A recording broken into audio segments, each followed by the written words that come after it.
Hello, I'm Kathleen, and I carry a vivid memory from a few months back that I feel compelled to share. It's a story about recognizing toxic behavior and the importance of standing up against it.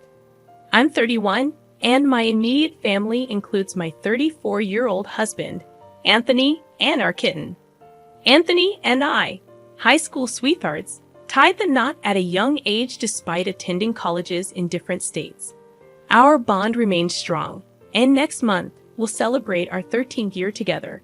Regrettably, my mother-in-law, Carol, won't be joining us. From the start, Carol harbored a dislike for me. With 2 sons, she had always indulged and spoiled them, considering no one worthy of her precious boys. Anthony and his older brother, David, were oblivious to her controlling and manipulative nature. As they grew, Carol's overbearing tendencies became problematic, forbidding her teenage sons from dating or socializing with girls outside of school. Despite evident signs, Anthony and David remained enamored with their mother's love, failing to recognize her control. Over time, David began rebelling against Carol's rules, which led to conflicts, even threats against his then-girlfriend, Lauren, now his wife. David, however, stood firm, refusing to succumb to Carol's influence. Gradually, both brothers distanced themselves from Carol. Anthony, while acknowledging his brother's actions, believed they were excessive. In the early stages of our relationship, I refrained from commenting to avoid conflicts. Little did I know that Carol would redirect her efforts toward me, employing every means possible to dismantle our relationship. She orchestrated an elaborate Venice tour during prom week to prevent us from attending together. Despite Anthony's pleas to cancel the trip, it was the only time he went against his mother's wishes. Each time Carol called me, unleashing her barrage of insults and deeming me unworthy. Anthony remained passive, offering no defense. Carol even went so far as to predict that I would be unfaithful when I headed off to college. As we both secured spots in different colleges across states, Anthony succumbed to the pressure, leading us to take a brief break. During this hiatus, Carol took advantage of the situation, celebrating our apparent breakup. Unexpectedly, Anthony reconciled with me, infuriating Carol. In response, she intensified her harassment and humiliation, seizing every opportunity to make my life miserable. In an attempt to address the issue, I approached Anthony, expressing my grievances. "Anthony, your mother is consistently disrespectful towards me. Despite my efforts to be friendly and welcoming, she berates me and hurls insults. I'm growing weary of her behavior, and you need to address it." Anthony responded dismissively, defending his mother. "Kathleen, you know my mother is a bit sensitive after what happened with David. She fears losing me as well and genuinely believes she's looking out for my future. Don't take her words to heart." Infuriated, I pressed further. "So you're okay with how Carol treats me? Remember, she tried to break us up." Anthony justified Carol's actions, claiming she was trying to prevent potential heartbreak, leaving me frustrated. I confronted him about it. "She played on your insecurities to end our relationship. How can you justify that despite my efforts to make him see my perspective?" Anthony remained unconvinced. He insisted that Carol could do no wrong and accused me of falsely accusing her. Even David, attempting to reason with Anthony, faced resistance. Anthony accused David of betraying their mother, creating an awkward and strained dynamic between the 2 brothers. David ultimately married Amy, his high school sweetheart, the same person Carol had tried to scare off. Although David invited me to the wedding, he deliberately omitted to inform Carol, leading to her emotional distress. Carol desperately attempted to persuade Anthony to intervene and secure an invitation for her. Anthony, known for being a mama's boy, engaged in a heated argument with David about Carol. Initially reluctant to attend the wedding to support Carol, Anthony faced my challenge, questioning whether boycotting the event was justified given Carol's history with David and Amy. I pointed out Carol's persistent complaints about Amy supposedly taking David away from her during high school, attempting to defuse the situation. I asserted that it was a misunderstanding, acknowledging that mothers can sometimes become overly involved. I emphasized the importance of family, urging everyone to mend bridges and refrain from holding grudges. I reminded Anthony that the decision of whom to invite to the wedding rested with David and Amy. I emphasized the need to respect their autonomy, discouraging any requests. Despite my inability to attend the wedding, I expressed my concern that they might be making a mistake. Planning to RSVP the following day in the hope of influencing their decision, highlighting the potential consequences. I warned Anthony that not attending the wedding might result in being cut off by David and Amy, just as they had done with Carol. After much deliberation, Anthony eventually agreed to attend the wedding. I felt optimistic that this decision might bring positive change, allowing David and Amy to enjoy their happiness without interference from Carol. They chose to organize the wedding far away to prevent Carol from showing up. However, Carol's reaction was intense when Anthony showed her pictures from the wedding. She cried on his shoulders and insisted on his company for a month. Anthony even canceled our planned Colorado trip to make amends with her. Witnessing how he handled the situation left me feeling pretty heartbroken. Despite the certainty that our love ran deep, breaking up was no longer an option. My only hope was that Anthony would come to his senses regarding Carol's troubling behavior. Fast forward 3 years, and Anthony finally proposed to me. Carol, displeased, put on a facade of happiness for him. Yet, I later discovered she had refused to give him her engagement ring, convinced that I was a gold digger and our marriage wouldn't last. I loved the ring Anthony chose for me, a testament to our financial independence as engineers. Carol's jewelry was the last thing I desired. Wedding planning became a nightmare as Carol inserted herself into every aspect, from cake tasting to venue selection. Disapproving of my vintage theme, she deemed it boring and tacky. Despite my indifference, Anthony and I carefully considered every decision. Frustrated, I confronted him, insisting that his mom needed to give us space. This is getting ridiculous. We're the ones getting married, and your mom needs to let us decide on our own. I don't need her input on everything. She hates every decision I make. You need to tell her to back off. Anthony defended his mother, claiming she wanted the best for us, tired of this excuse. I argued that she deserved to be uninvited from David's wedding due to her interference. Though we welcomed her presence, her negative remarks about my choices were unacceptable. This was our wedding, and she already had hers. After much coaxing, Anthony finally asked Carol to back off. Though she threw a fit, she toned it down. Unfortunately, Anthony prioritized her choices and made several changes. Initially sad, I recognized it was also his day and chose to go along in some places to avoid further trouble. I had not yet found the courage to stand up for myself, and Anthony seemed lost in a fog, unable to think clearly. The wedding turned into another disaster when Carol showed up in a white dress so sparkly and lacy that it resembled a bridal gown. Fortunately, Anthony recognized the issue and insisted she changed before the ceremony. Feigning ignorance, Carol claimed she didn't have another dress. However, my maid of honor and best friend came to the rescue, producing a pale blue gown that fit Carol perfectly. Anticipating her intention to wear white, I had purchased a decent dress for her on my dime. With no excuses left, Carol had to wear the provided dress.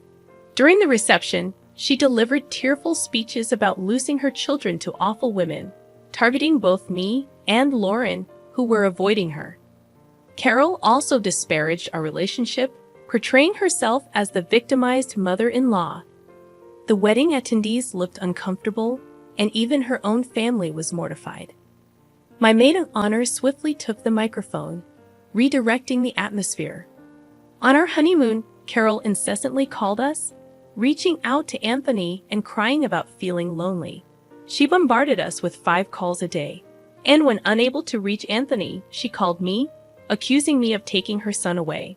Just a month after the wedding, she insisted that no matter what I did, he would always choose her over me, asserting that he would never love me more than his mama. Attempting to reason with her, I explained that we were on our honeymoon and she needed to stop calling us so frequently. When Anthony's phone died, he went back to our room to charge it, emphasizing that there was no intention of keeping him away from her. Kathleen, it's clear to me how driven you are by greed.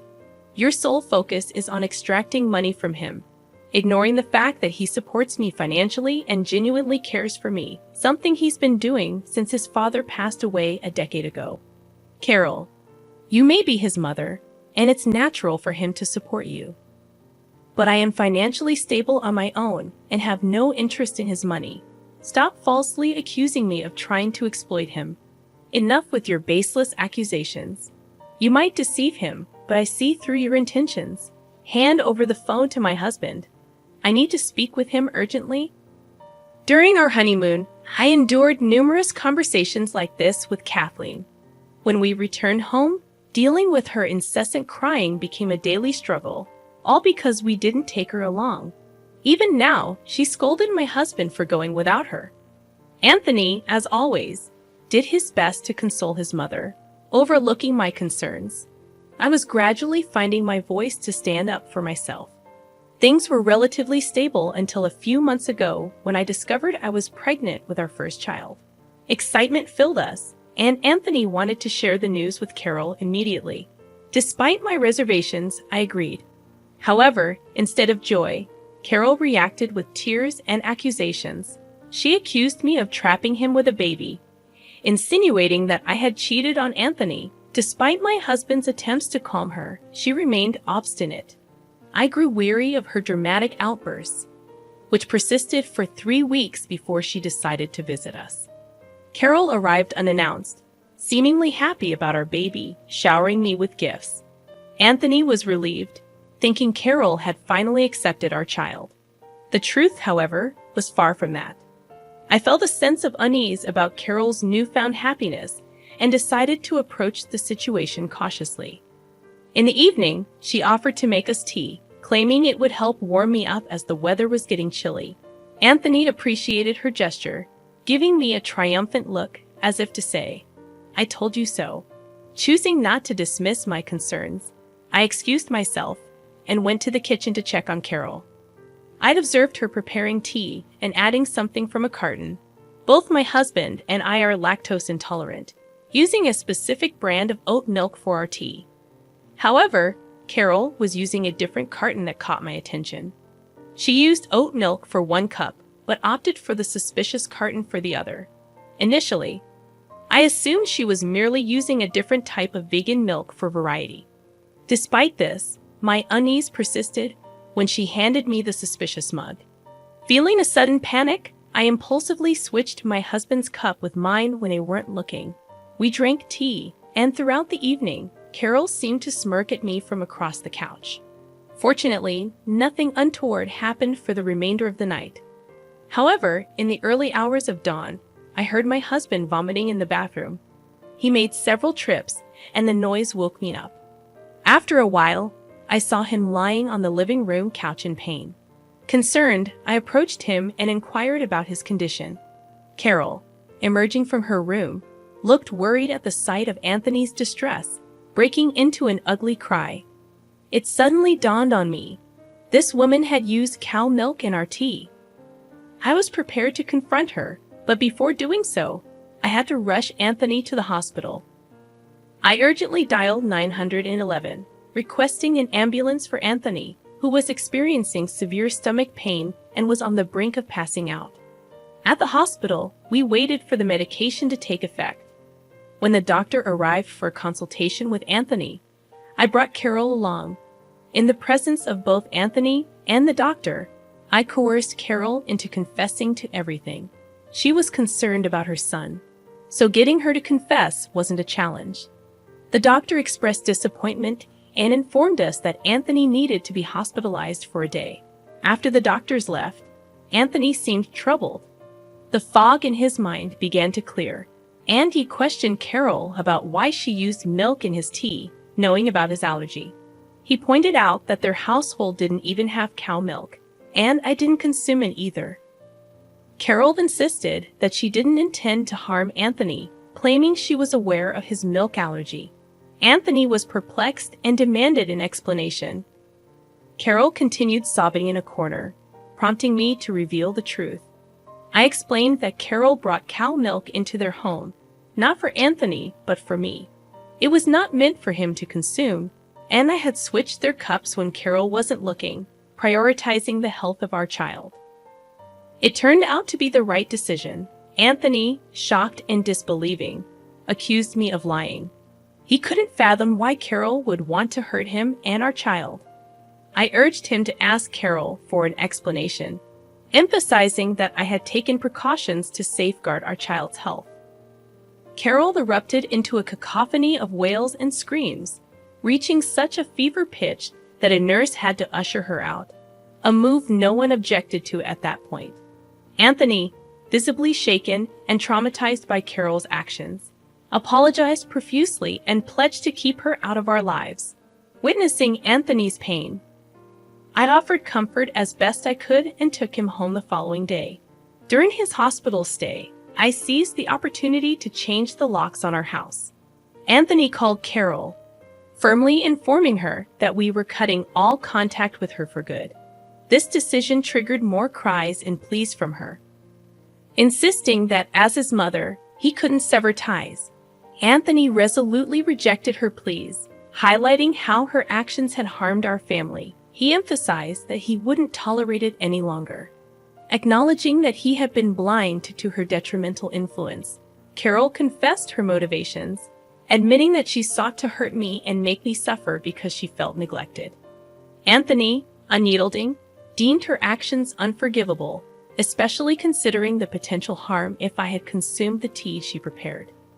Expressing his disgust, Anthony firmly rejected her presence and cut off all communication.